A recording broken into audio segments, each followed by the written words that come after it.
our special guests of the night. Our special guests are actually joining us from Wednesday, right? Is it Wednesday for both of you? That's correct. Yes. I love that. It's like the future. It's like the world is crazy. What's happening over there? What's really cool about today, and thank you to everybody that's joining, and as you're all trickling in, is this is going to be a little bit of a different PK session. So we're going to make sure we get a lot of information covered in this time period. So I'm going to have Hannah and JC kind of introduce themselves a little bit before we do our regular hard reset. And while you guys are all joining and you're chatting and coming in, I would love if you did two things in the chat. I would love if you told us what Aveo products you've tried. I'd also love if you told us in the chat what you learned from the certification. And then with that, Hannah and JC, I love your intros. Who are you two? Hannah, why don't you go first? Sure. I'm Hannah, and I guess I would call myself a hardware expert at this point. We started in the cannabis industry in 2014 out of Washington State, and we just started as distributors of cannabis products, and decided, like, we kind of dabbled in a little bit of everything from farming, processing, or extraction, and distribution, vape hardware. And we decided, hey, vape is where we need to focus, and that's what we're the most that's where we're the most needed, and that's what took us to China to develop our own vape products. Yeah, just to kind of support what Hannah said. So we're as you guys know, we're a couple. We've got into cannabis actually because of Hannah. Hannah had some real personal medical concerns, and cannabis was just really life-changing, I think, for her and for our family, and that made us really, I think, look at cannabis very differently than the average person. We wanted to learn more about it, and I think I'm naturally just someone who's very curious. I've got a background, and I was a analyst at an investment bank in my first career, and got into sales and technology and both hardware and software, and spent some time in venture capital in New York City. Please forgive me for that time. And then really got into the cannabis space. And as Hannah mentioned, we had I would say that we were not experts in cannabis. Frequently we randomly used it, but when we saw legalization happening, we recognized, hey, we could try to grow cannabis, but there's a lot of people out there that have been growing for much longer than us and will probably always be better than us. We got into extraction. We were probably one of I think we were the second group in the state of Washington to bring in a thin film evaporator to really start mass producing raw distillate at the time, and really kind of automating the whole short path distillation process. And we saw this intersection of vape hardware going from dabbing to now trying to take extracts and put it into an e-cigarette, and just seeing the incompatibility because you're taking an e-cigarette product and trying to now vaporize a product that it wasn't designed for. And I think when we look at kind of like computer hardware and software and seeing these incompatibilities of the two, we saw the same thing. The oil's the software, the device is the hardware. And if you don't have both sides of the industry working together cohesively, then you're just going to have results. And so, as Hannah mentioned, 2018, after several years of just being super frustrated with all of the hardware companies that we'd worked with, losing tons and tons of money on hardware, tons and tons of money on oil, trying to sell products to local dispensaries and having 20%, 30% failure, just poor user experience, connectivity problems with batteries. We recognize that we can source other things really well, whether it's pipes or bongs or herb grinders or dab tools or containers and all this stuff from China, but we just could not figure out vape devices. And we recognize if we can't do it, then other people can't do it either. And if we, if we focus on that, we can solve a problem not only for ourselves, but for others in the industry as well. And then we also saw C-Cell at the time. And in fact, we went the Lift conference in Vancouver, Canada at the time.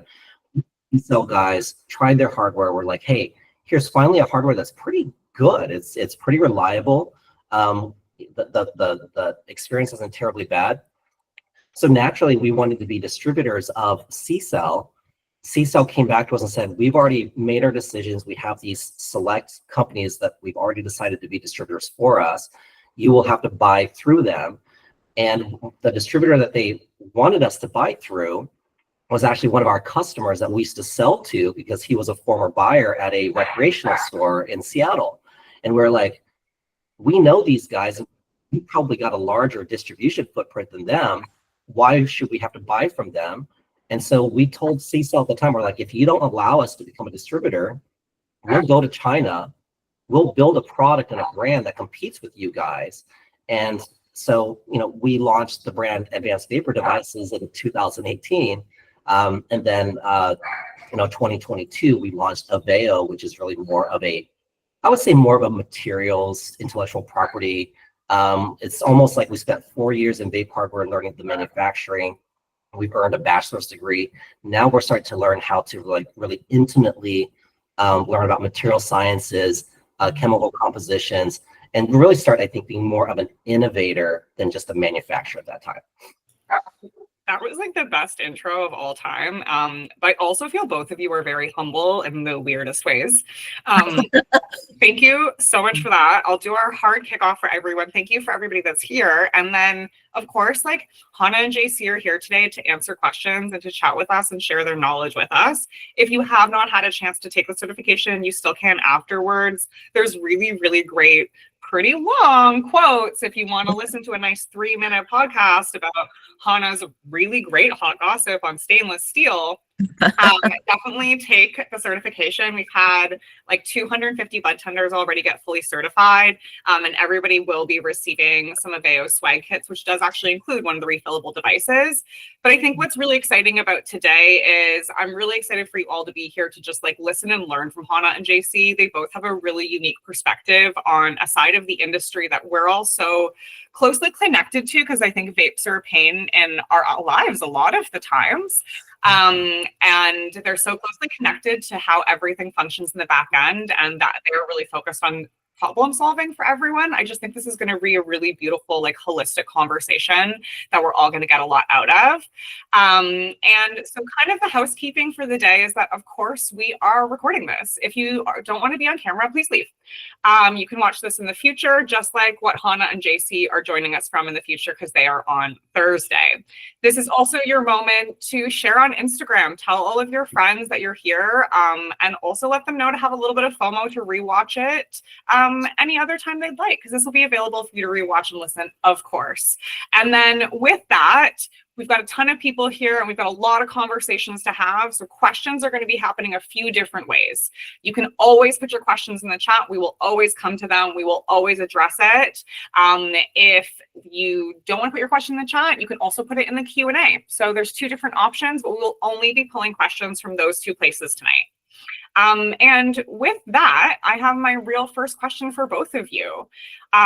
Obviously, the budtenders know that you guys make hardware. I think your explanation of the selling the shovels and the hardware versus software is so interesting.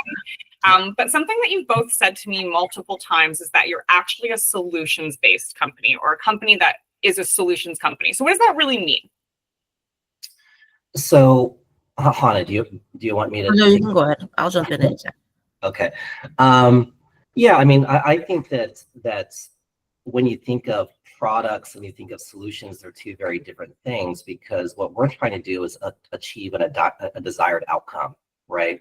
Oftentimes solutions are required because there's an existing problem that exists, or there's a desired outcome that we're trying to accomplish. And so when we got into vape hardware, it wasn't saying, hey, we're going to go to China and we're just going to make a device. We were going there because the intention was that there's a real problem that exists. There is this growing consumer demand for, I think, the ease of use, the mobility and portability, the discretion of consuming cannabis in a way that's non-combustible. People are it's probably a little bit dangerous to be driving around in your car with a dab rig all the time, and you know, or you know, and there's just smarter ways of consuming. And so we saw that as a huge problem, but not just solving the device, but we also recognize that we understand that there's different exotic extraction processes. There's different terpene profiles and formulations. There's different viscosities. And when that happens, then you've got different flash points and boiling points, because different terpenes have different temperatures. It's like, you know, cooking a ham versus a turkey versus beef, right? Like they're all distinctly different, even though you're cooking meat. And so that's where it was like, it goes beyond just the product, because we have to make sure that we can educate the brands and the partners that we work with to make sure that we can really calibrate the hardware to work specifically with their formulation. And that goes from, you know, not just the manufacturer settings of what's the aperture size or the airflow, but it's you know, making sure that they have the right equipment, are there right SOPs, are they filling, are they capping it, are they creating a vacuum seal, you know, within enough time, are they storing it properly, and then on top of it, because we were cannabis operators and we recognize just how competitive this is, we need to make sure that, like, hey, are we designing operational efficiency within the brand organization to make sure that they can take our hardware with their oils and then can fill and they can cap in an optimal time so that they can be competitive, so that product can get out to the stores and to the consumers at a price point that works for the consumer, that's affordable. So, you know, we had to build jigs and trays and filling systems and cooperate with other filling partners to create this entire kind of ecosystem, to make each product reliable, because we know how many times, in fact, we would say that 99% of the time when a customer or a brand contacts us and says, oh, hey, we're having a clogging problem or a leaking problem, or the flavor's off on this, it's not a hardware issue. It's the fact that their SOPs are off, and that the challenge is that a lot of, I think, people that don't spend the amount of time in hardware that we do, and especially in 510 thread, metal cartridges, because they all kind of look the same, they assume that it's a one size fits all. It's like, hey, like, you know what, like these tires on a car, I know nothing about tires, right? But it's like, well, they're black and they're round and they all do the same thing. But a tire expert will say, hey, you know what, there's distinct differences in unique characteristics, that, you know, this is a snow tire that you use in the winter versus this is a tire that you use for performance. And so we have to do the same thing with vape hardware. We have to number one, say, hey, you know what, it's not a one size fits all. Just because this device looks like this device here, it doesn't mean that what's inside it is the same and how it vaporizes is the same. And so we really have to onboard them properly. And so that's where I think that we take a very consultative solutions type of approach to our business. Well, we also have a various range of customers, from vertically integrated customers to horizontally integrated customers, different states, different countries.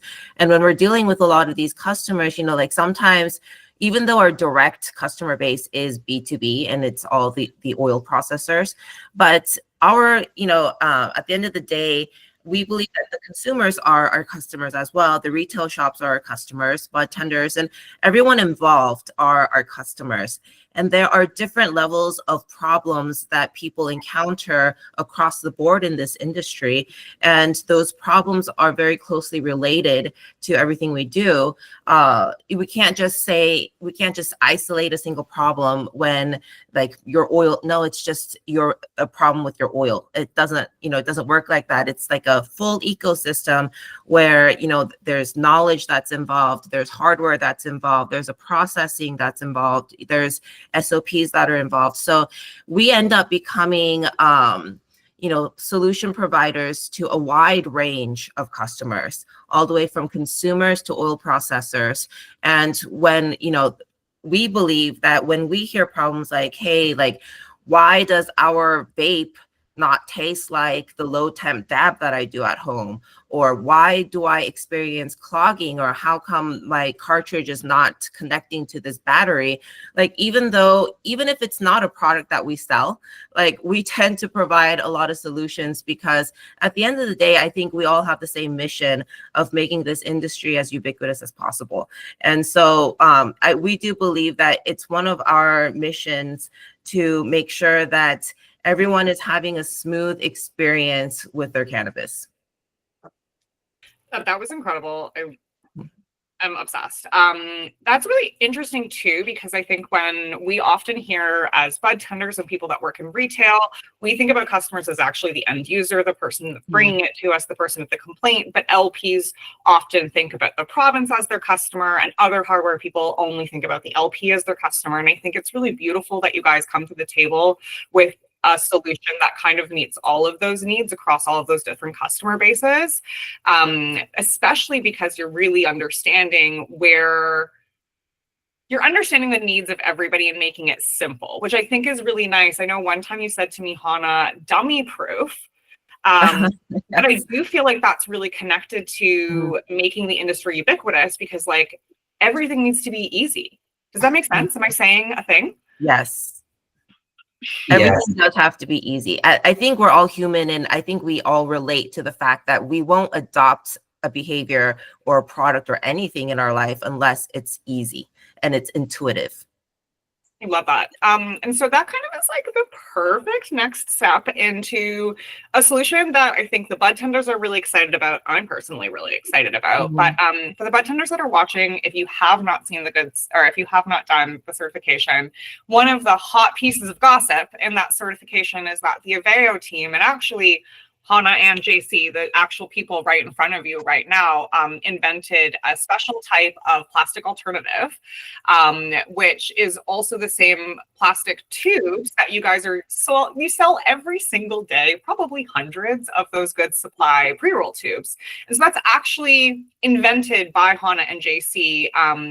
And of course, that plastic is used in the earth, which we will talk about, but that's really a solution that you guys solve. So I want to talk a little bit about how you guys came up with this idea to create this plastic and why your solution is different than other plastic alternatives on the market. Yeah. I mean, we're super excited about what we do with our hemp reinforced plastic. It's pretty crazy. In 2019, we were really starting to trend up with our business, and we were selling a lot of plastic mouthpieces within our 510 thread business, and this was with the ABD brand at the time. And I think Han and I, we just kind of it just kind of naturally was a question that we asked ourselves, is like, are there other materials that we could be using that, number one, is more affordable, but number two, that is more responsible, I think, to the climate, because we uprooted ourselves from Washington State, and we didn't just go to visit China in a factory. Like, we packed our bags and we moved there, and we said, we're not leaving until we solve these problems. And so we're surrounded by dirty factories and just this industrial, a lot of these factories look like they've been through war. I mean, like, there's no paint on the walls. I mean, like, we're being invited into factories, or we're going up these stairs and we're just like, oh my gosh, like this is like a third world country. So I think it was a reminder for us that, like, hey, we need to be conscious about the materials that we use, not just now, but like, how does it impact our future and the environments where our products go into? And so we started looking at alternative plastic solutions. We looked at PLA, which is a polyactic corn-based plastic produced by the petroleum industry as a byproduct. We started looking at like ocean reclaimed recycled plastics and whatnot, and we just couldn't find anything that met the price point and performance that we needed. PLA is ridiculously expensive.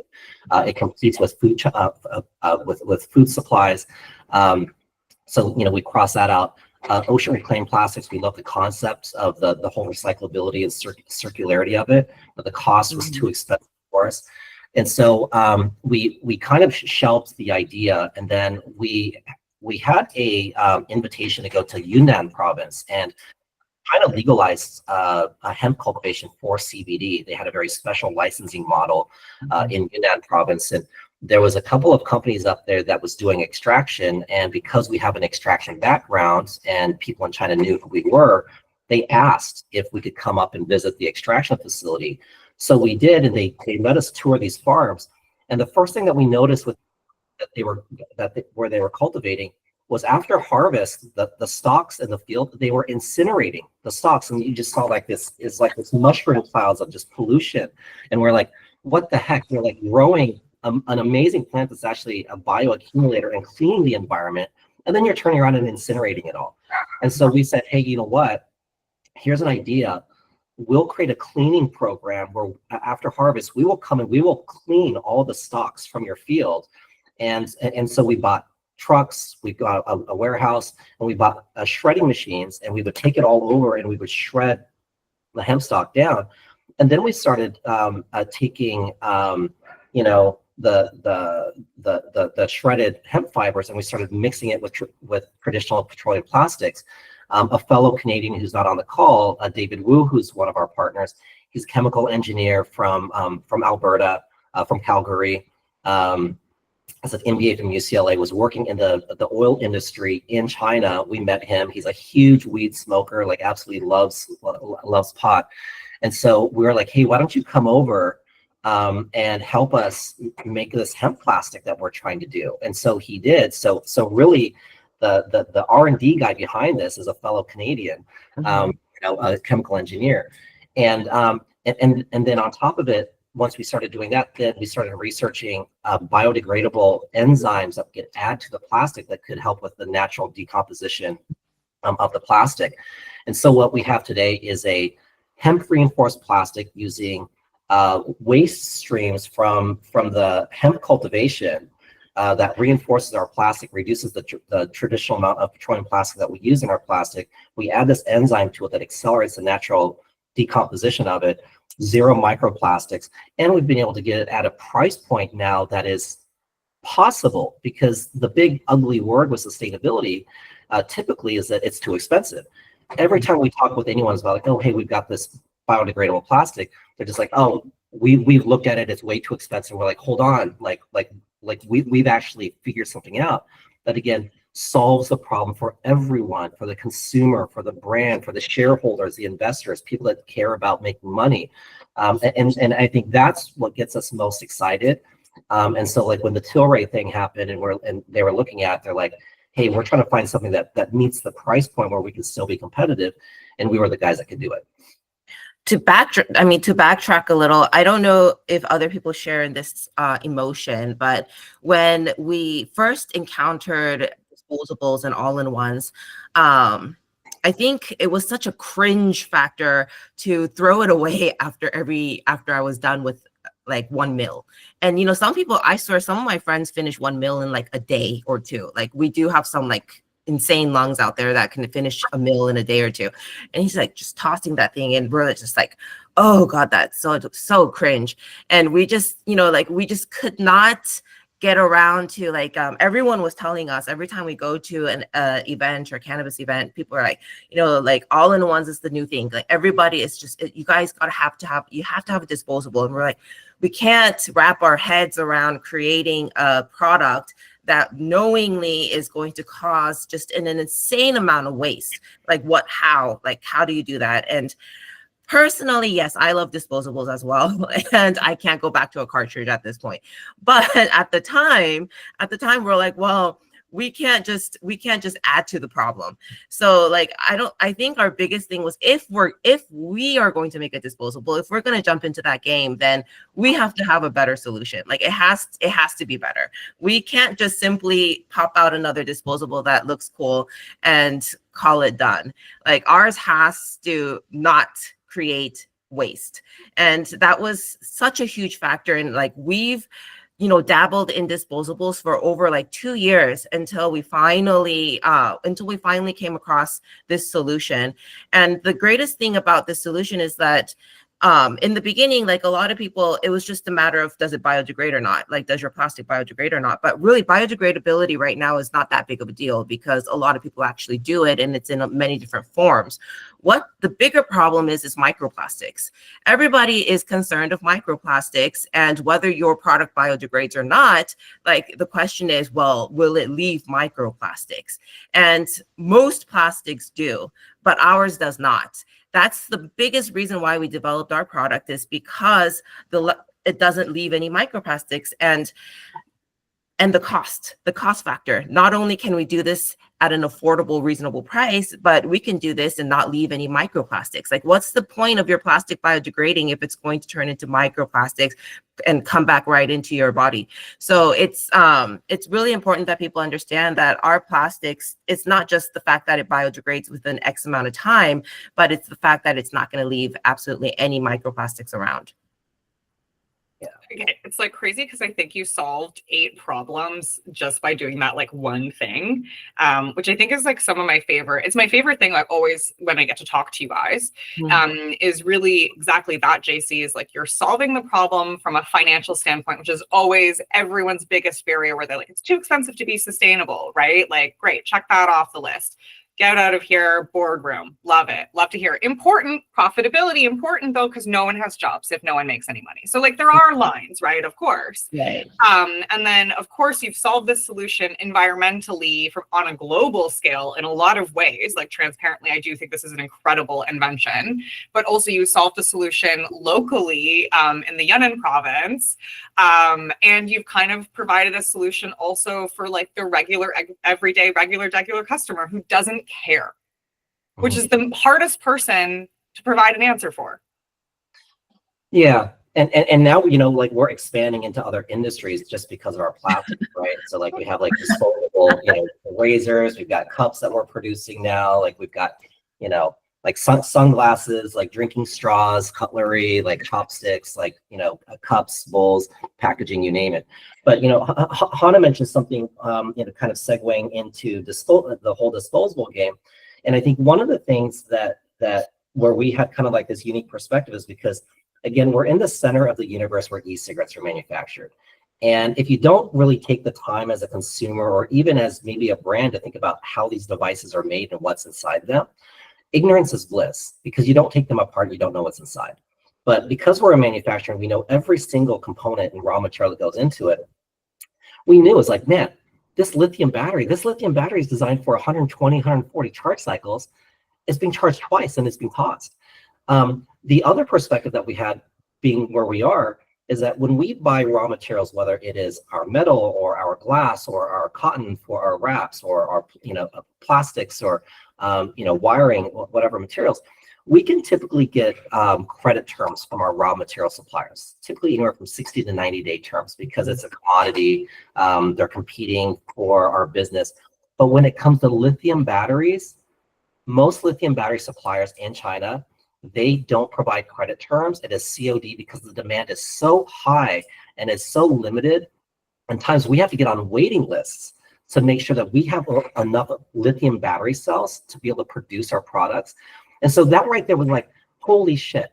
The one raw material that is in limited supply already that can't meet demand is the product that we are, it's like, you know, like it's like buying a joint, lighting it once, taking a puff and tossing it out.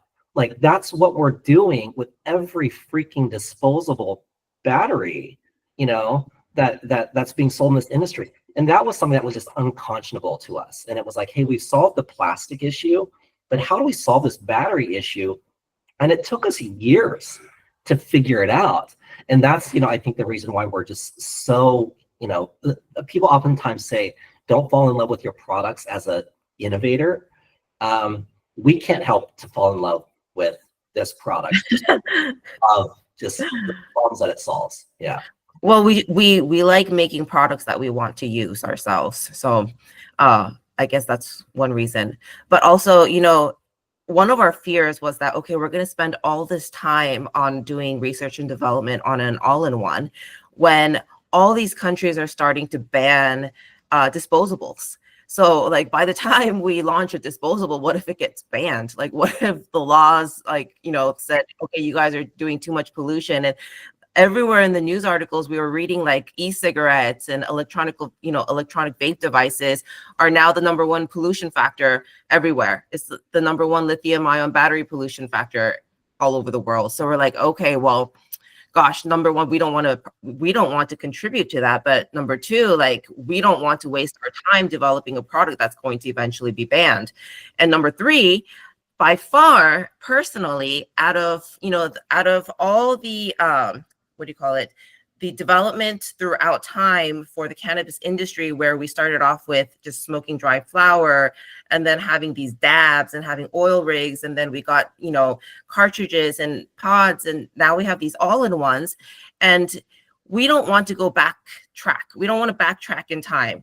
And, like now that I'm using all-in-ones, I don't want to not use all-in-ones.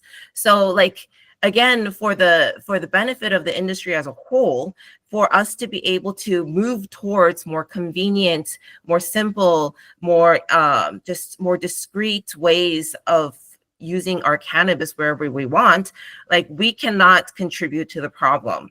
And if we contribute to the problem, we're just going to get this toy taken away from us. So it was very important that we provide a solution that if ever there was regulation or if ever there was people who are trying to take this away from us, we have the perfect solution that can say, hey, we're not a problem. We're not a part of that problem.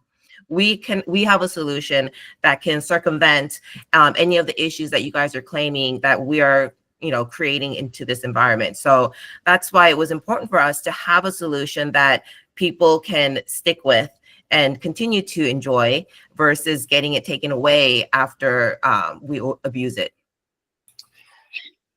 Wow. And Hannah just mentioned on something, and it's the proactive approach, I think, where we try to anticipate problems before they happen.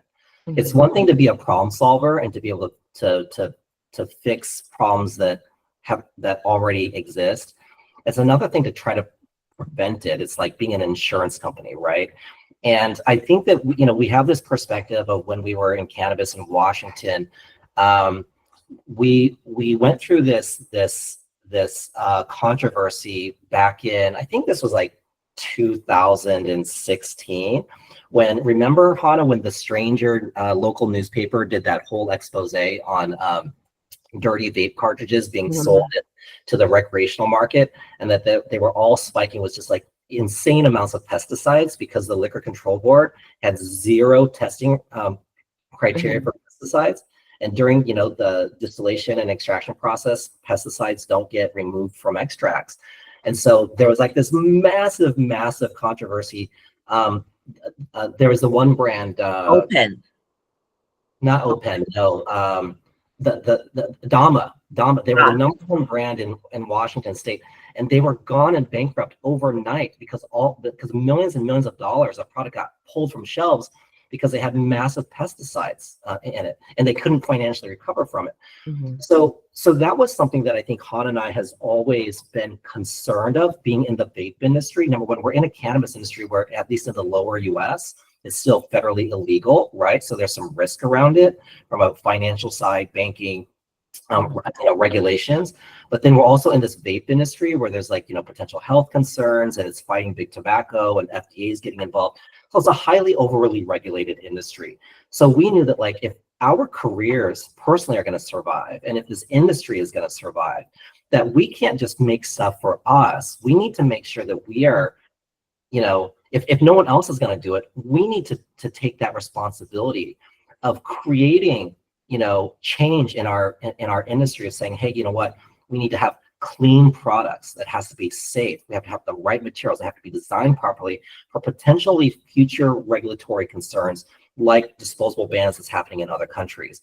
One of the other things, as I mentioned earlier, we're becoming more of a IP, like intellectual property company, and a materials company than more of just a product manufacturer. At some point in time, we're like, you know what, this device right here is so simple that a kid can pick it up and put it in their mouth, and they can start puffing on it, right? And kids naturally like to probably put things in their mouth and, and suck on it. And so, one of the things that we've been concerned about is potentially child safety of these devices. And so we've already developed concepts and designs that we've patented on child safety that doesn't increase the cost or the complexity of the device. We've not produced anything. We just have the concepts and the patents in place so that we have this toolbox of products so that when the timing is right, we can anticipate and again, bring these things to market. But as of right now, again, like this was our very first sustainable vape pen, right? This was under our other brand, and the first product was in 2019, and it's evolved into this, it's evolved into this, it's evolved into this. And so, sustainability is not something that's new to us. We've been on this for like 4 or 5 years now. And we love the fact that like more and more people are starting to finally listen and say, hey, you know what, this stuff really matters. Because like we solved the performance stuff, we solved the safety stuff, we've got the cleanest products in the industry. The reason why we're the cleanest, because if you think about it, like if you're a parent and you've got a child, the last thing that you want to do is hire some, phone bank from India to babysit your kids while you go out for the evening, right? Like you can't trust how these devices are being made and the materials. You can't go to China and sit down with that factory and say, hey, you know what, here's my designs, here's the materials we want to use, and walk away and trust that they're going to build that product with the level of care and precision that you want for your brand.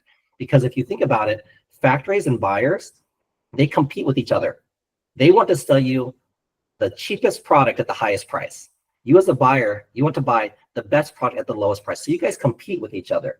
And we knew that the only way that we could solve and make sure that we have the cleanest, safest, best performing with the most precision components in our products was to live in China and to build a team there. So we've got a team of 14 full-time staff that oversees our entire production line. And what we also recognize is that the factory is really just like the kitchen in a restaurant. Like it's the raw materials. Like if you want to make a salad, like you've got to have fresh vegetables, right? And like you got to go to the garden, you got to know the farms where those fresh vegetables are coming from. And that's where we have to be at our metal suppliers, at our glass supplier, at our electroplating suppliers, to make sure that like all the time ongoing audits. And I can be known to be a little bit polarizing and probably a little bit sarcastic at times. And there was a brand one time that like on LinkedIn posts, it's like, oh, hey, like, we do like an audit every 6 months on our supply chain in China. And we're like, what? Like we audit, like, what are you talking about? Like, I'm like, you guys are like bragging, like doing marketing that you guys do biannual audits. I'm like, we do weekly audits. Like, what are you bragging about? Like, we're so much better. So anyway, like that's us. I was telling Saving that everyone in this industry says they have a team in China, literally everyone. And we can attest to that I have not seen those people in China. Like, I don't know where they live. So I mean, it'd be fun for us to get together in China and like actually have a chat and have some discussions, but we actually don't know where these teams in China live. So we would definitely love to see their faces. Well, some other teams have come to our offices asking for jobs. So we do know some of them. So yeah. That's true. That's true. That was incredible and like such a really cool, and what I really love about both of you and Keith, so for everyone that's watching and learning, hello, thank you for being here half an hour in. If you have questions, please add them to the chat or to the Q&A, we'll get to them. But there's also someone in the chat named Keith B. Keith's contact can be found at the end of the certification. Keith is the director of development. But Keith is available if you guys have any questions or like want to solicit any information from him, or you want materials from your store. Like Keith is absolutely like a great person to like reach out to, because I know there's a few people in the chat asking like how they can get things. But that's our perfect kind of next segue, because oh yeah, that's what Keith said to me. Oh my God, that's where it's all coming back. My ADHD is connecting us together. Keith said to me the very first time I met him that he thought that you two were some of the most caring people he had ever met. And I didn't 100% understand what that really meant until I had the opportunity to chat with both of you. And after hearing you both talk just for the last like 20 minutes, I'm just like reminded again of that, is like you're caring about the industry as a whole. And I just feel like very thankful, because as all of us who work here, like if the entire industry was to get banned because things were unsafe, like that's terribly bad for everybody. You know what I mean? Like we hear all the time from the bud tenders, they don't like selling all-in-ones because of these environmental concerns, even though they know that they're super convenient for their customer and like hit all the dots and like make the experience better. So yeah, like, thank you. That's literally amazing. And JC, you had two kind of things in your hand. Yeah.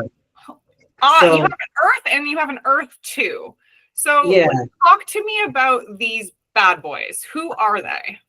So this is our Earth 2 or Earth C product, and this is really just, this is last year's model, and the unique properties of it obviously is we have the material that we think is better for our planet.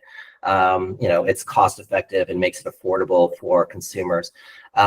It also is designed where it has this kind of patented jailbreaking. We call it a jailbreaking function, where we've got this like little key. Now, there's a hack. You can use you can also use a golf tee. I'm an avid golfer, or you can use a pair of chopsticks.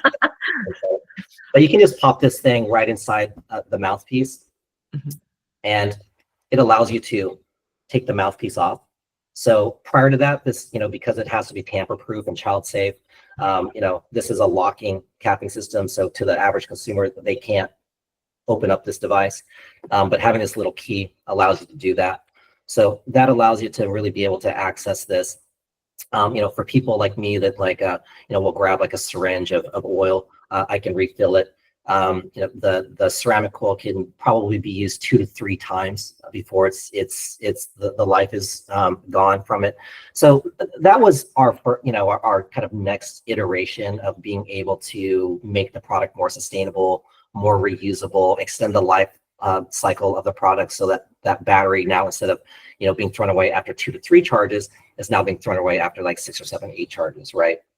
The next iteration, which we call our Reserve Tech, which is our simply remakeable vape, is really the brainchild of what we're doing. It's got the same unlocking function, but when you open up a vape device, and I'm sure some of you guys have, you'll notice like it's just like this hodgepodge of like, you know, battery connected to an atomizer, to a charge port, that's some wiring, and it's all in one.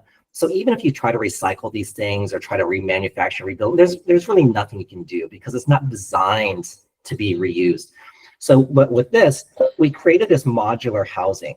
So in this guy, it doesn't have it. Like you can't take it out. But what this modular housing does is kind of think of a chassis of a car. And so with this, the tank simply snaps out. So it's no longer hardwired to the device. So if someone wanted to, they can open up the device now. They can say, hey, you know what, I don't want to refill this tank or whatever. Like, I'd like to have a fresh one.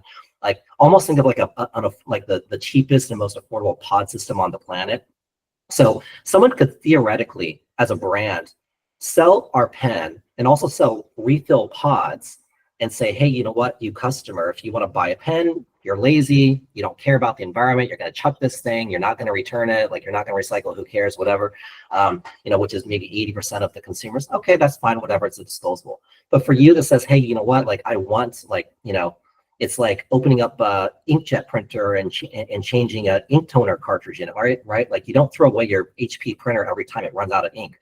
And so like, have this tank and say, hey, you know what, I'm gonna get a fresh one. I'm gonna pop it in like this. Everything's in place. I'm gonna put it back, drop it back into its housing like this. Recap it. Boom. Within, what was that? 15 seconds, 20 seconds. You now have a brand new device or a pod system that, again, the battery's good for 120, 140 recharge cycles, guys. Like, you know, everything's good about this. And the beauty of it is that that pod system or that tank that we just showed, we can produce that for probably 30 to 40% of the price of a 510 thread cartridge. So now it kind of opens us up, because people are like, you know, what is your device? Is it disposable? Yes, it's a disposable. Is it refillable? Yes, it's that. Is it reusable? Yes. Is it reloadable? Yes. Is it remanufacturable? Yes, you can do that. You know, if you want to buy, you know, a white one today and a black one tomorrow with a red mouthpiece or a blue mouthpiece. Now it's almost like IKEA or like Legos, where it's like you can take these apart, you can put them together, you can mix and match, you can customize them. It really can do everything. And so we kind of internally joke like the industry took disposables and said, oh, hey, you know what? Disposable is a negative term. That's an all-in-one. And that was their sustainability strategy. We took it a step further. And if you want to talk about an all-in-one, this is the real all-in-one, because it's everything. You can literally make it whatever you want. If you care about the planet or you don't, it works for you. Build a vape. I love that. It's a build a vape. And we took that IKEA concept of like, hey, you know what? Like, people are going to take time to read all these instructions. You got to have one key, unlock, pull it out, be able to snap it out, put it back together, use visual illustrations to do it. And so we've got this now down to the fact that like you can literally rebuild this thing in like 15 seconds. Incredible. And I think the coolest thing about that is like, again, I really love, this was quite a conversation in the chat. So shout outs to my pals, Jackson, Ben, Liam, and anyone else that was going back and forth in the chat, just kind of talking about like who the actual customer is for this product. And like the answer is weird because it's kind of everyone and one specific person at the same time, JC, like what you said is it's like, if every disposable was this, that would solve a lot of problems, even for the people that don't care, just want to dispose of it. But for the people that do care, they have these alternative options now where they can extend the life cycle of that product, which I think is just like so cool and so impactful and like literally the best of both worlds in every capacity.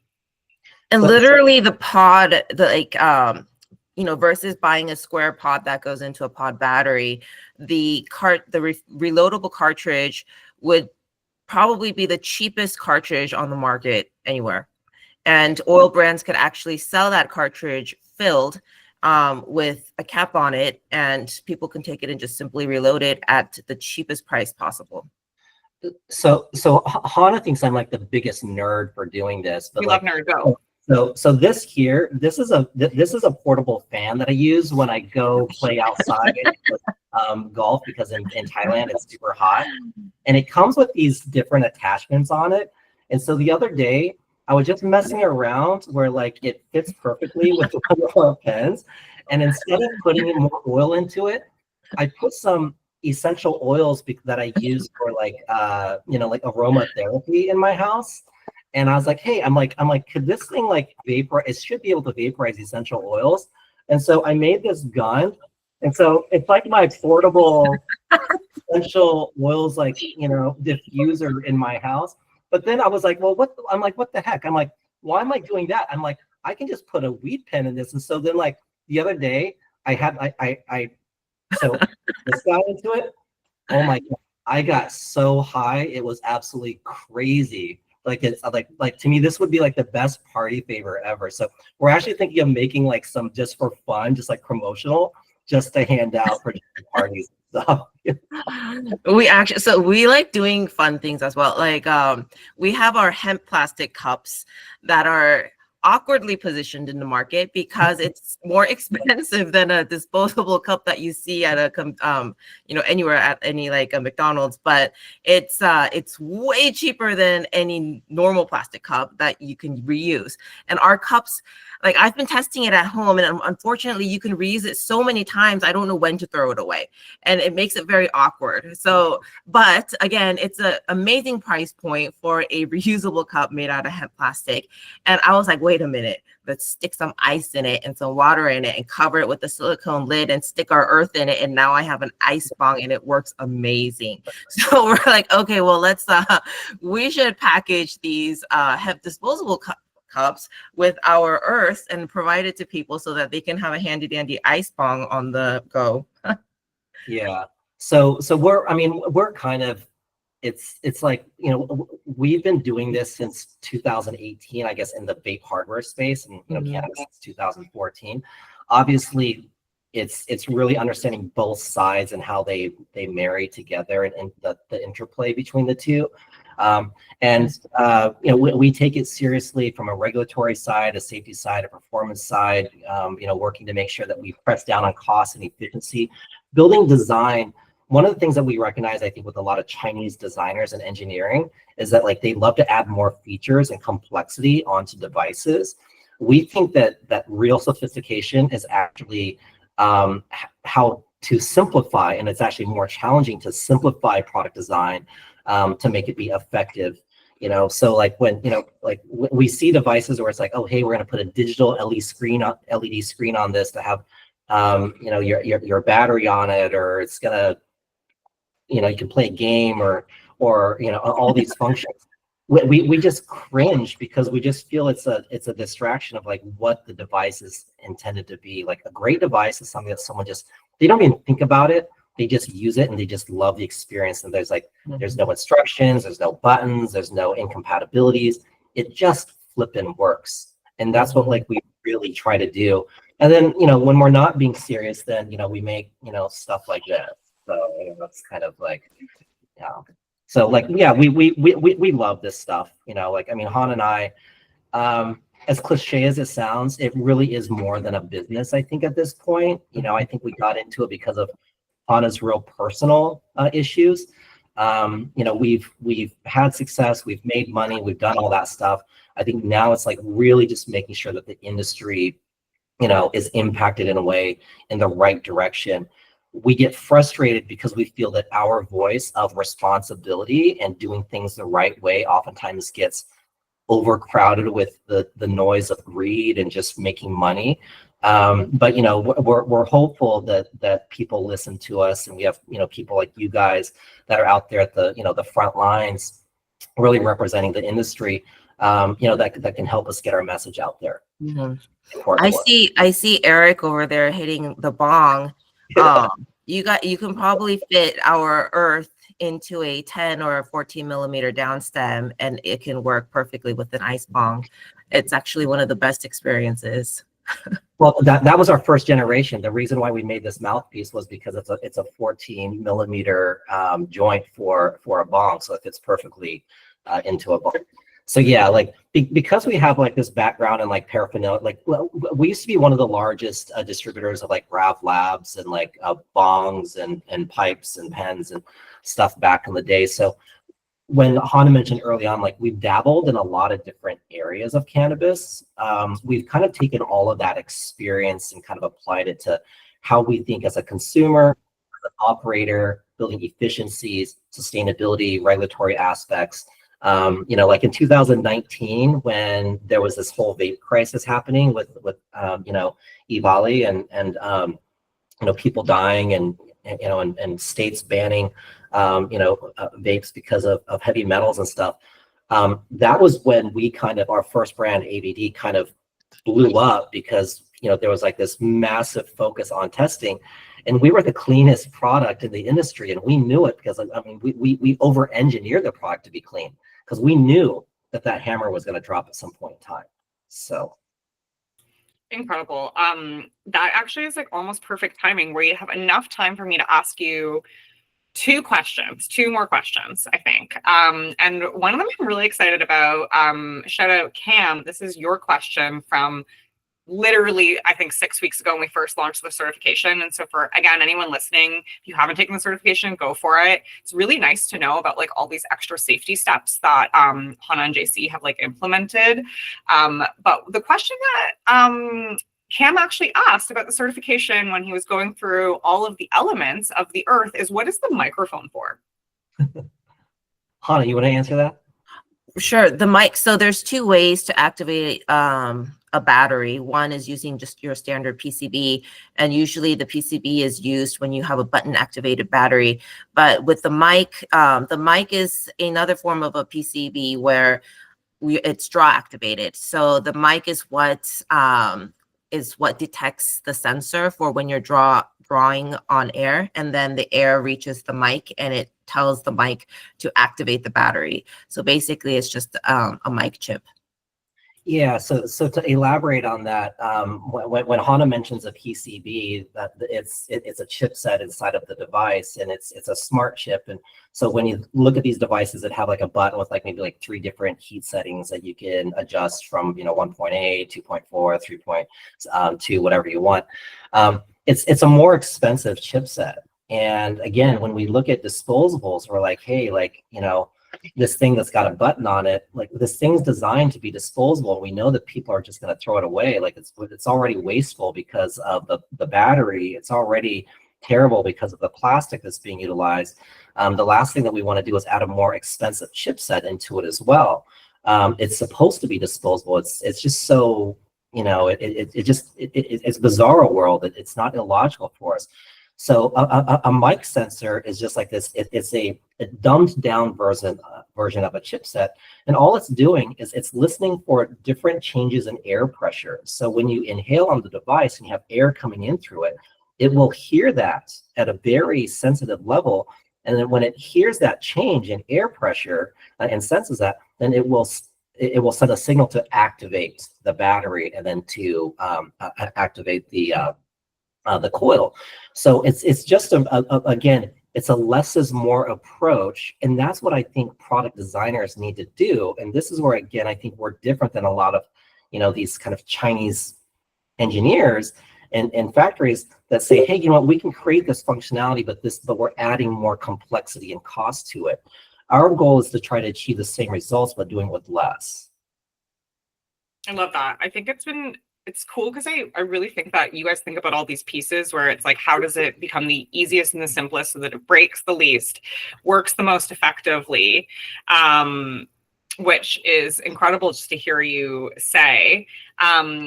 One of the last questions I have for both of you is, what is your favorite part of the developmental process? Because there's a lot of these pieces that you kind of reference about simplicity, but like also like your ideas come and they go. So like, what's your favorite part of developing design? Like, what's the one that gets you up in the morning? Oh man. Hana, I don't know. I mean, it's hard for me to pinpoint one single thing. I mean, so I think, so we have a team. When we came to China, it was just Hana and myself and some suitcases. And our first hire was Marilyn Ma, who was she was an engineer, but I hired her for her bilingual abilities because I don't speak Mandarin, and neither Hana and I are Chinese. So you can only imagine, living in China and not speaking Chinese, but looking somewhat Chinese, right? So like every day, like Ting we don't speak Chinese. I think building this team and the culture that we've created, and the fact that like we've been doing this now, for 6 years, and we've got this nucleus that has been together for 5 to 6 years now. Like, we're just a family. And I think just the whole brainstorming session of being like, hey, here's a problem that we hear. Here's feedback that we're hearing. And coming together from very different mindsets and saying, hey, how do we look at this from 360 degrees and solve this problem from a material side, from an engineering side, from a design side, from a sales side, from a financing side, costing, how do we solve this problem from a QC side? Because if you make something too complicated and you tax your quality assurance teams, so IQC process is when we have all these components and they come into the factory and we do quality checks on the components before we go into assembly, right? Like the last thing you want to do is assemble these things and then do final QC afterwards and find out that something's wrong because you've now just wasted everything.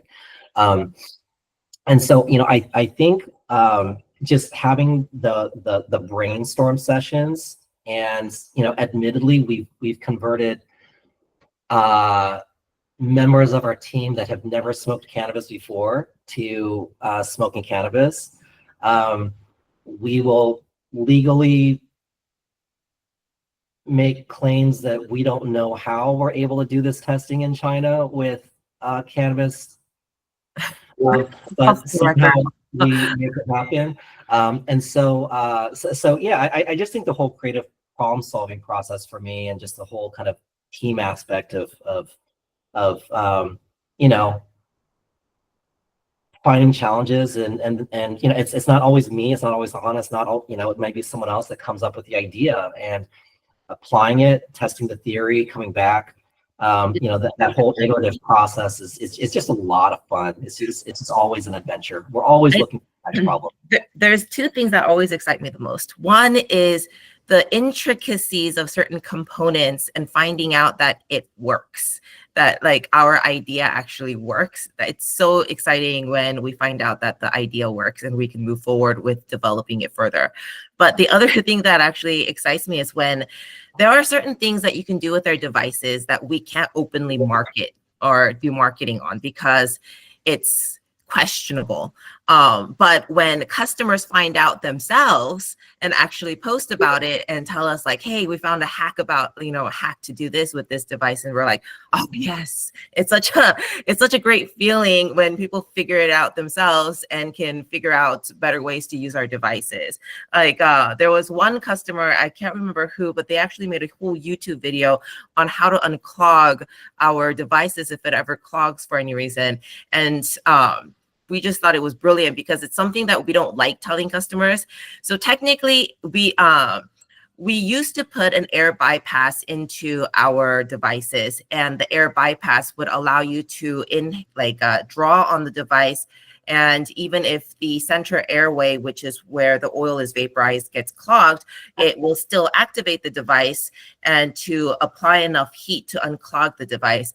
But adding an air pass requires extra space, and not everybody likes a bigger unit. And so if it's like a toss up between should we add the air pass or should we make the unit more smaller and discreet that people want. And generally, because our devices don't clog, we felt that it was unnecessary to add an air pass that will make our devices bigger. So but what you can do is you can technically blow on the bottom of the pen and activate that mic to activate the atomizer to unclog the pen, but it's kind of awkward to market it that way. Yeah, everyone just blow on the bottom of your pen. It's really awkward to market that. So we don't really necessarily openly market that.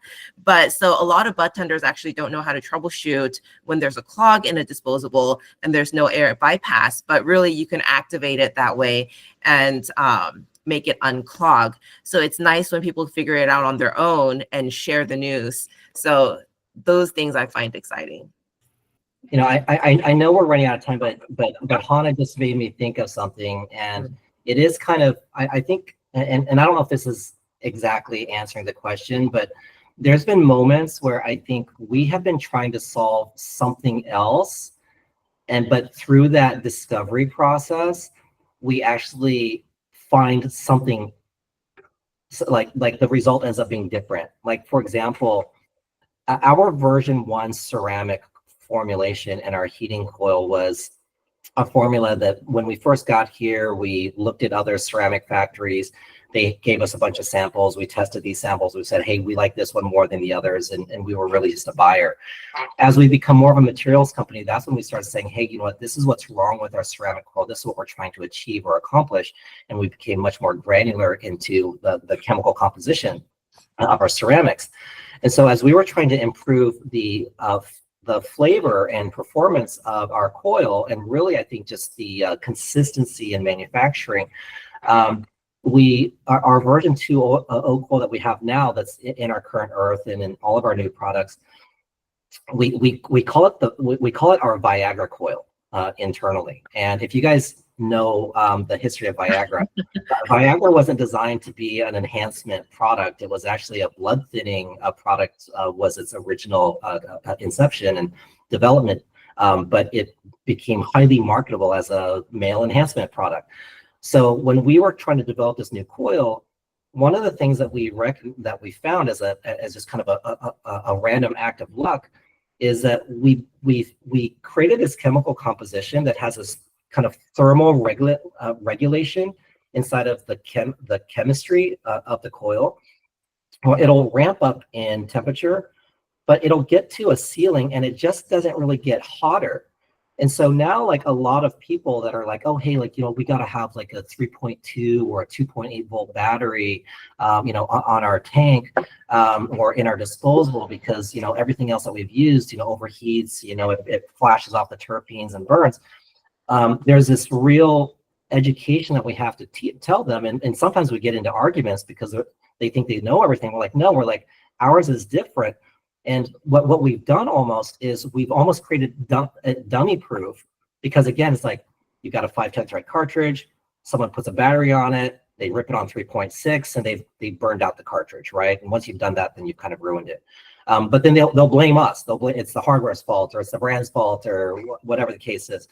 And so now being able to say, hey, you know what, like put a 3.6 volt battery on that thing, on accident. Like what's going to happen is you're going to get maximum cloud, but you're going to get great flavor retention as well.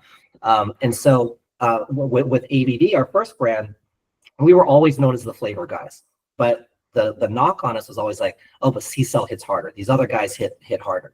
And that was just the reality, but we sold and positioned the product as flavor. Now we feel like that we really got that balance, that fine interplay between, flavor retention and performance and cloud production. And so like when we achieve something like that, when that wasn't the original goal, that gets really exciting for us. The whole unlocking function that has played a massive role in our ability to make it modular and rebuildable. We solved that problem because in the state of Michigan, when they were trying to test cartridges, and these cartridges were locked, the labs were having to break them open. And when they were breaking them open because they were locked, they were potentially contaminating the oil samples and creating false positives. And so they were saying, guys, like we need to figure out a way so that the testing labs can unlock these devices so that they're not contaminating the oil samples during lab testing. So we're like, okay, like let's try to figure this out. We figured it out. We didn't really know how to market it and commercialize it after that. But then as we created the modularity design, we're like, oh, hey, like we have to be able to jailbreak this device in order to pull out the guts of it so that we can have this modular rebuilding function. And so again, we designed it, the unlocking function, for a totally different outcome years ago, but now it's all being applied into our sustainability strategy today. So I love the fact that, like, as we continue to learn and develop and just explore, that we find other use cases for what we're doing, and that gets us really excited. I love that. I have one last question for you, which I'm actually going to ask to both of you and then Keith, and then we're going to tie ourselves together for the night. But Keith, if you're here, I would love to have you come on camera for this last little bit. But I'm going to have Hannah and JC, I'd love you to be my first answerers. And then Keith, I'm going to toss it over to you wherever you are. But how can bud tenders advocate for better hardware? Like they're obviously a little bit removed from who your customer is, but how can they actually advocate for better hardware every day?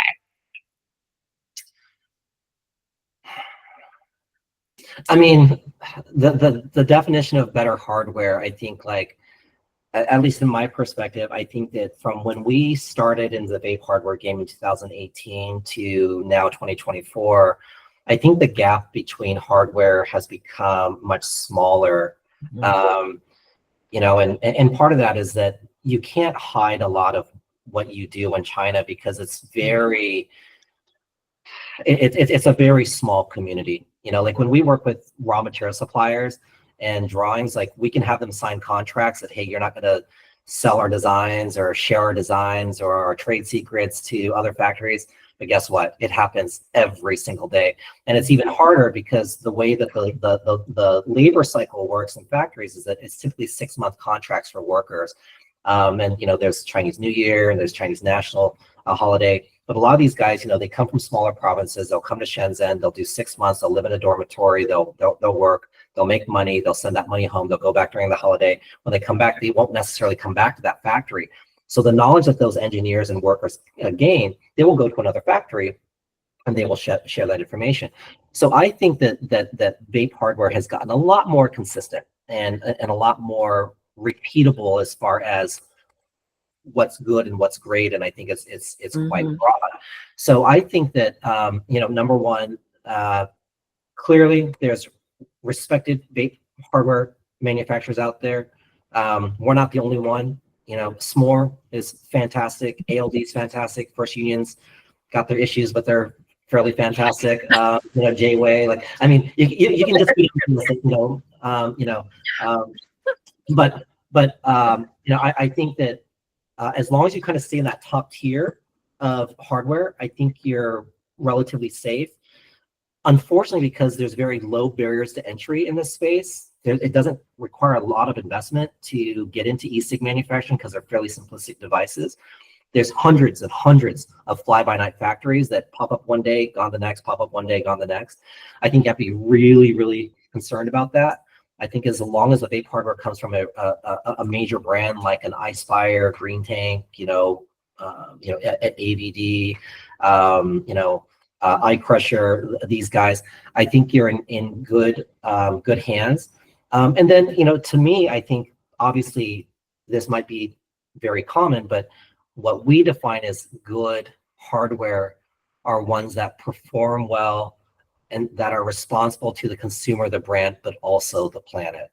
And we just cannot, I think, emphasize more that we need to do our part as industry professionals, to encourage responsibility when it comes to, the hardware that's being used. It's got to be responsible to our planet and to the local communities that we operate in. Agreed. I always say smart questions, like knowing how to ask smart questions to your vendors are probably is probably one way to filter. One of the things that I always ask our raw material supplier for our ceramic cores is, hey, do you have phosphorus in there or do you have sulfur in there? And if they say yes, then actually a lot of the times they don't know. But if they don't know, then I ask them to run a composition analysis on it. But if they do know, then I'm like, well, you need to remove that. So because anytime you taste like metal, you taste that blood flavor or a metal flavor, rust flavor, or like sometimes even like body odor flavor where it smells like old socks or maybe armpit.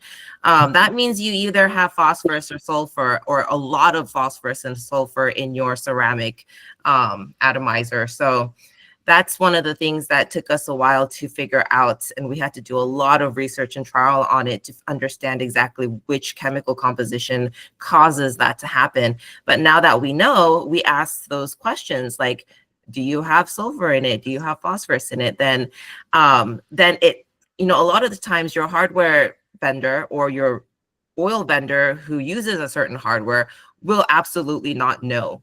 And that means that's not a good thing if they don't know. Those are great. Thank you.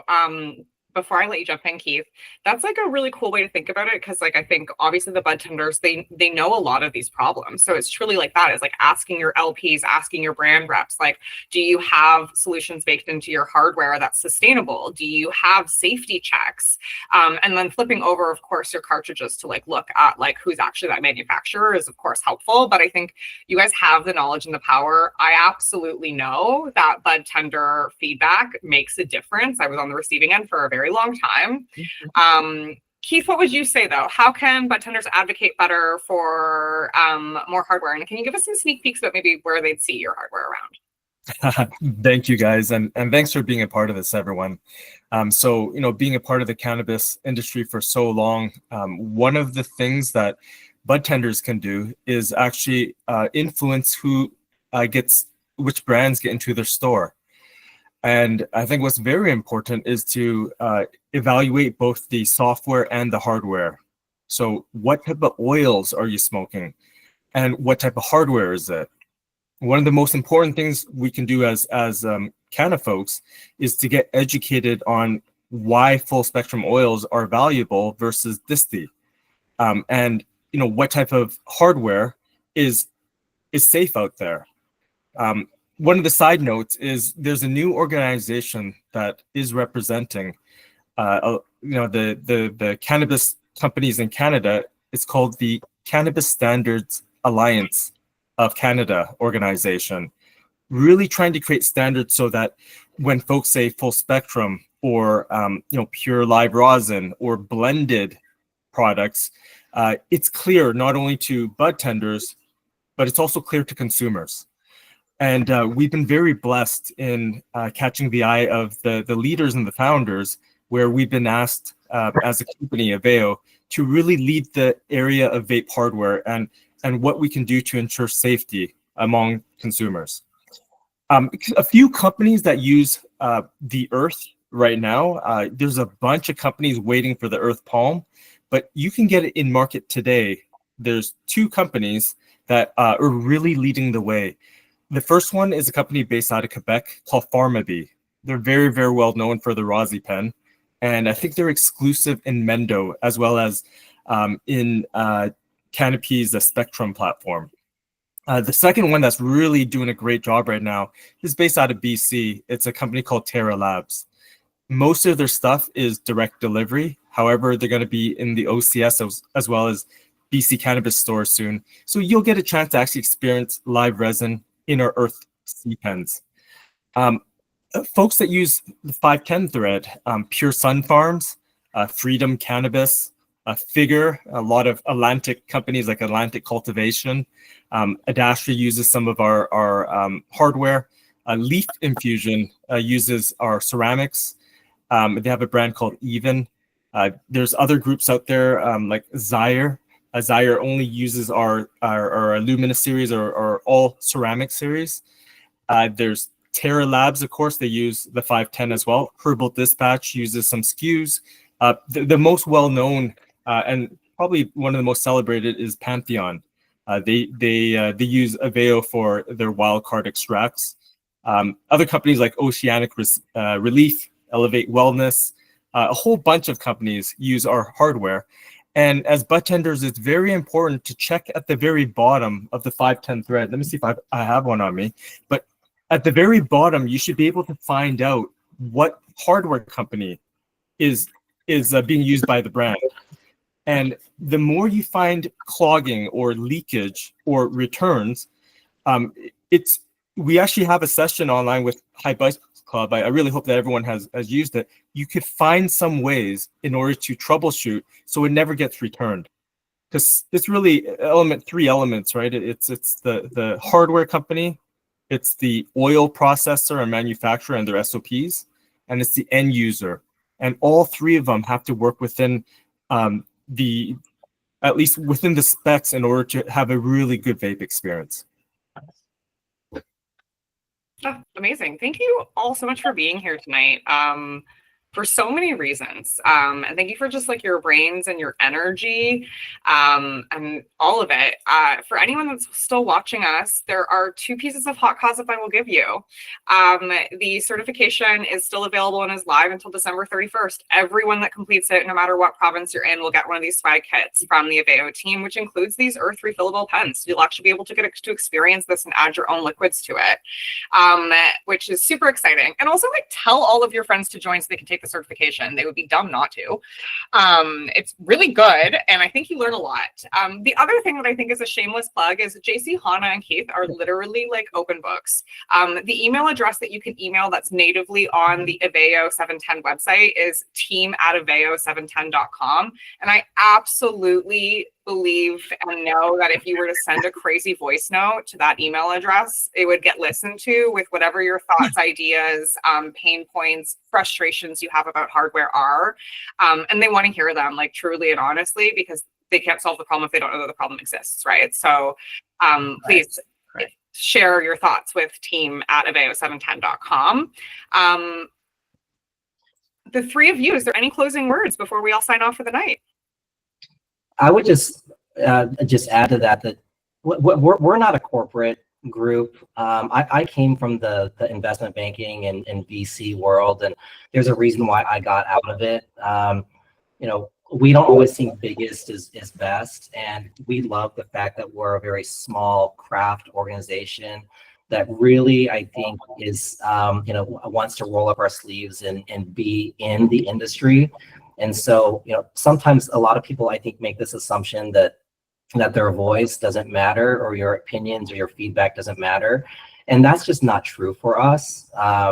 We just signed a partnership with a major C-cell distributor, actually, that is going to be distributing some of our products. And the first thing that they mentioned was like, man, they're like, you guys are like number one, do you guys ever sleep? Because like you guys respond like 24 Around the clock.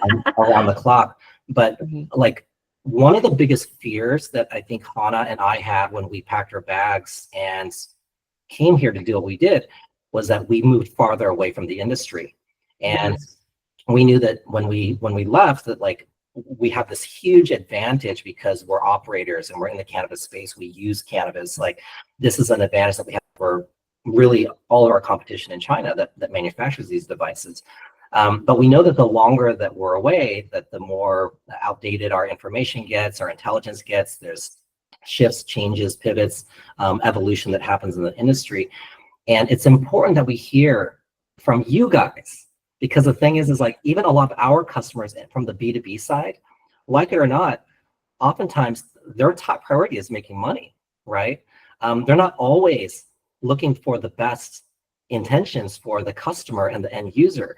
And that was when I think when this whole opportunity to participate with this group specifically, and to be able to interact with bud tenders that every day wake up and interact with customers and they hear that feedback day to day, we were so excited to jump on this opportunity because that's what we feel is missing. So please don't take that lightly. Like we'd love to hear from you guys, whatever the question, whatever the concern is. We'd love to chat. As you know, between Han and I won't shut up. And so like I talk. So like I'm happy to share anything that can help you guys be more impactful in what you guys do. Agreed. One of the things, again, I enjoyed this session so much just to see everyone's faces and, it's the biggest thing that I miss about America. And when we first started this industry, the thing we loved the most is like, we used to go around all of the medical shops and all of the, recreational shops, and every time we go around doing sales to shops, every time they're like, let's go in the back and, take a dab or something. And I just miss that so much, being able to just sit around high talking about cool products and what works and which customers are kind of dumb. It's just really fun talking about that stuff, but we don't get to do that anymore. And this is like probably the closest thing that we can experience similar to that. And it's just really nice hearing what you guys have to say, the stories that you guys have, talking to some ridiculous customers with the most ridiculous troubleshooting issues. It's like, what? I just love hearing that stuff. It's the funniest things. And, that's where we kind of get the inspiration for the problems that we have to solve as well. Is like, you don't necessarily have to identify the problem for us. As like in the gossip, we find the problem. And when we hear it over and over again, we're like, okay, this is a problem that a lot of us are facing, so we need to fix it.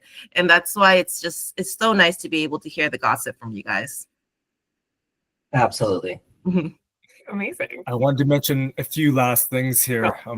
Thank you so much, guys, for taking the time to get to know us. We have deep industry background. I was a part of the medicinal dispensary, so I know what it's like to troubleshoot, to help folks, patient.